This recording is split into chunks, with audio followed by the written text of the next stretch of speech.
Ships in Baltimore is very proud to be a partner with the Baltimore National Heritage Area, whether they be capital projects, sort of bricks and mortar type things, or educational projects, funding projects that actually that really directly bring visitors.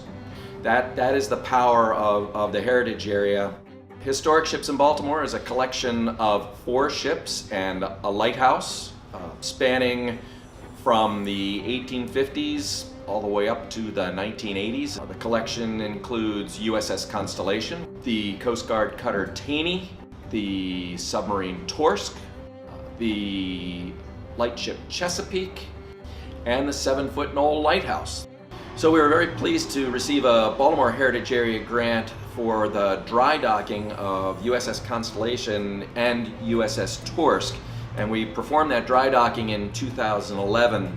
USS Torsk is probably most well known for sinking the last 2 enemy combatants in the Pacific Theater during World War II, and I think over 40 US submarines were lost during World War II alone.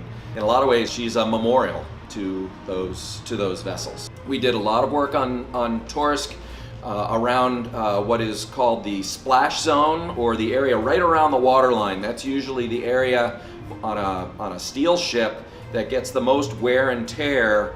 A fair amount of welding on her hull to take care of any small leaks that there might have been. Things that we find where the plating is thin. It's our opportunity to make those repairs. So we also had Constellation in dry dock at the same time.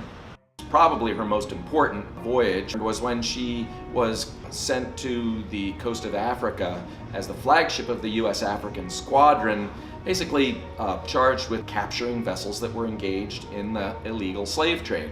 Ships like this have to go into dry dock periodically for general maintenance, and our plan with Constellation at that point was to basically bring her in there. We knew we had a lot of work to do to Torsk.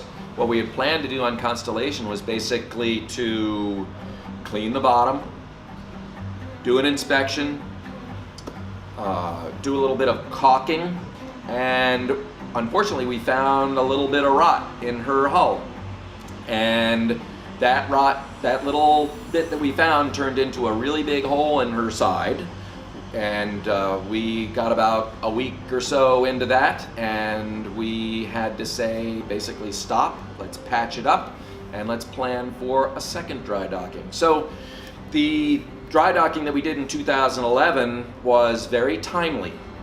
We wouldn't have known that we had that problem unless we'd put the ship in dry docking. So from a preservation standpoint, periodic dry dockings, from a funding perspective, even though they may not be the most exciting projects in the world, they're still very, very, very important to the long-term preservation of these artifacts. That preventative maintenance is just so important because you never know what you might find.